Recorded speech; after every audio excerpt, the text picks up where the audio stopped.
Kalau saya perhatikan ini masif sekali kawan-kawan kita ini dari kelompok Kiai ini ingin menyadarkan Gus Baha mungkin, atau ingin Gus Baha itu bertobat dan menyatakan Ba'alawi itu batal. Bahkan mungkin ingin di ceramah-ceramahnya Gus Baha itu mengatakan Ba'alawi batal.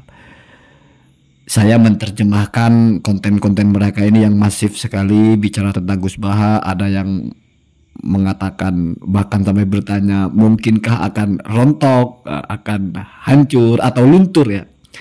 Bahkan semalam sampai 2 kali live-nya itu bicara tentang Gus Baha itu.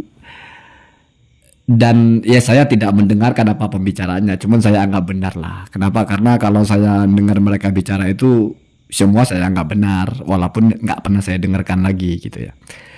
Tetapi ini menarik, ini bisa menjadi satu tolak ukur sebegitu masifnya Gus Baha itu dipersoalkan dengan berbagai sudut pandang, dari mulai bos yang paling tinggi yang mempersoalkannya itu Kiai Madudin sampai bawahan-bawahannya kompak semua mempersoalkan. Saya tidak bilang menyerang, karena kalau serang menyerang itu seimbang biasanya ya. Ini orang-orang mempersoalkan saja. Artinya saya pun tidak mau bilang mengkritik juga, karena ya begitu ya. Dan mari kita lihat apakah Gus Baha ini akan rontok gitu, apakah Gus Baha ini akan luntur gitu, entah luntur keilmuannya atau luntur pengaruhnya, kewalat gara-gara membela Ba'alawi.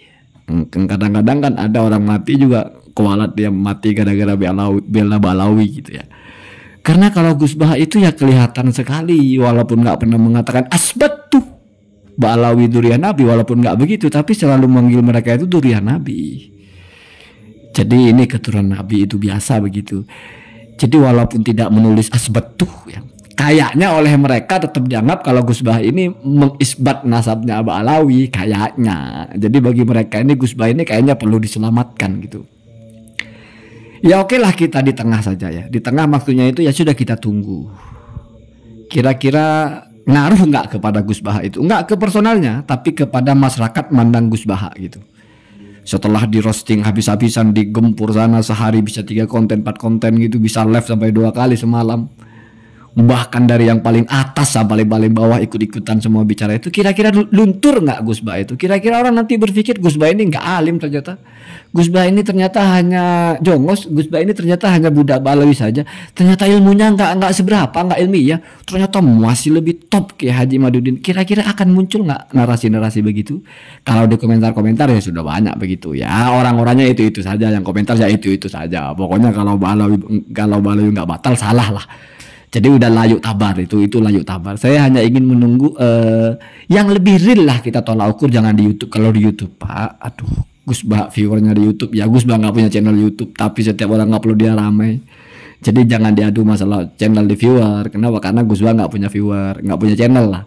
Jadi di masyarakat saja. Tapi susah ya masyarakat ini kan, karena Gus Baha kan ngaji bukan pengajian umum, nggak bisa dihitung jamaahnya. Gus Baha ngaji itu nggak terkenal di jamaahnya banyak sih. Susah juga kalau begitu ya. Karena levelnya Gus Baha itu diundang nggak mau. Bukan orang cari panggung. Jadi nggak bisa dilihat dari situ. Apakah panggungnya akan bergeser apa enggak ya gimana, orang Gus Baha itu elegan. Eksklusif itu. Orang-orang yang diundangnya itu, yang undang itu hanya orang-orang tertentu saja. Bukan kesana kesini teteran ceramah, bukan. Nggak kelasnya begitu. Lain ya. Makanya susah kalau dibanding-bandingkan. Cuma siapa tahu luntur itu maksudnya mungkin ya pengajiannya tambah sepi, tambah nggak ada yang ngaji. Tapi Gus Baha mau nggak ada yang ngaji juga tetap ngajar. Dulu awal-awal di Jogja ngajar cuma 6 orang yang ngaji. Biasa orang nggak nyari panggung, nggak nyari jemaah, susah ya. Jadi lunturnya gimana? Mau luntur, pengaruhnya luntur gimana? Mau dilihat kalau ada jamaah yang datang ketika ngaji, nggak pernah banyak jamaahnya Gus Baha kalau ngaji. Bukan majelis taklim, bukan pengajian umum. Kalau misalnya apakah Gus Baha masih diminati, diundang-undang oleh pesantren, ya kita lihat saja. Kalau pesantren-pesantren besar itu langganan kan, Peloso misalnya ya, atau di Jawa Timur, di Madura ini, bukan Madura ya, di Sukorejo itu ya mesti Gus Baha itu diundang acara-acara besarnya itu, haulnya lah atau apanya lah. Kayaknya baru kemarin juga diundang ke situ yang santrinya puluhan ribu itu. Hampir 20.000 apa belasan ribu itu. Ya kayaknya kalau pesantren-pesantren besar tetap ngundang Gus Baha, bukan ngundang yang ini kayaknya gitu ya. Itu pun Gus Baha nggak mau diundang-undang, jadi susah. Mau di indikasi lunturnya di mana? Luntur apa? Rontok apa yang mau rontok gitu? Jamaahnya rontok. Yang Gus Baha itu nggak punya jamaah kok. Nggak punya majelis, nggak ada majelis namanya majelis apa, nggak ada begitu. Kalau pengajiannya rame, Gus Baha nggak pengajian umum kok. Yang ngaji santri di depannya. Jadi susah kalau Gus Baha itu mau diapain juga susah gitu ya. Jadi kayaknya kalau pikiran saya kayaknya nggak ngaruh. Mau sehari 1000 konten bicara itu ya tetap aja kayaknya gitu-gitu aja. Gus Baha ya Gus Baha. Mau diapain lagi? Salah ya salah. Bodoh ya bodoh lah, bodoh. Gus Baha bodoh ya bodoh lah, bodoh. Nggak ngerti nasab, iya nggak ngerti. Nggak tahu sejarah, oke nggak tahu sejarah. Nggak ilmiah, iya nggak ilmiah. Terus yang ngerti sejarah yang ilmiah siapa? Mereka, iya oke. Tapi apa yang akan berubah? Nggak ada, saya kira. Nggak akan ada yang berubah. Semuanya ya begitu-begitu saja. Kenapa? Karena saya membaca ini judulnya Api Mau Padam, nggak nemu kayu.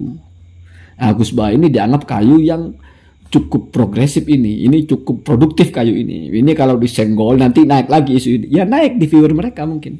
Atau naik di channel-channel mereka. Kalau dari yang bela Balawi kayaknya nggak ada yang bersuara masalah ini.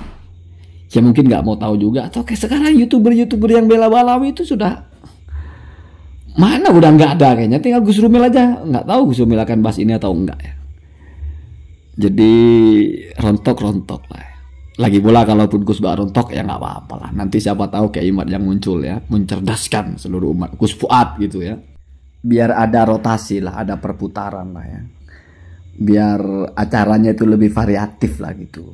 Biar ya sekali lagi biar masif dakwah Balawi Batal itu biar masif gitu. Kan keren sebetulnya Pak ya. Misalnya Gus Baha di acara diundang di Peloso atau di Lirboyo.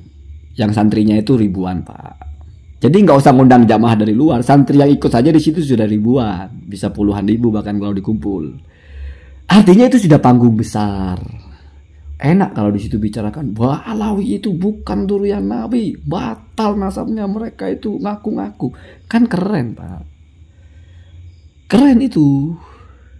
Maka saya usulkan kalau Kiaimat punya acara itu biar nggak terlihat sedikit itu digabung aja gitu. Cari pesantren mana, santri mana yang sepakat, kumpulin di situ kan bisa megah gitu. Biar orang yang tengah-tengah juga ngelihat itu ya sedikit banyak ada trust lah gitu. Ini setiap acara kayaknya di kampung-kampung aja kurang gitu. Bukan kurang ya, kurang gitu. Kurang wow gitu. Masa bangsa kita ini anti sekali dengan kebenaran, atau masa kebenaran yang baru diungkap nggak diminati di bangsa ini? Masa kita lebih suka dengan ketertipuan? Kan aneh. Kalau Habib jamaahnya begitu ngumpulnya, yang pembela-pembela Habibnya Gus Ikdam begitu, ini kelompok yang anti jamaahnya kok nggak ada. Itu loh, mesti dipikirkan itu. Harus dipikirkan bagaimana banyak. Mungkin akumulasi kumpulin. Satu provinsi kumpulin di satu tempat, biar rame gitu. Gitu Pak. Kalau biar kelihatan gitu. Selama ini kan sepi-sepi aja gitu. Ya rame sih kan ada sound sistemnya, cuman kan berapa orang sih dibandingin dengan acara-acara lawannya gitu kan gitu Pak ya. Ini saya usul aja ya. Allahumma dina ada sabil.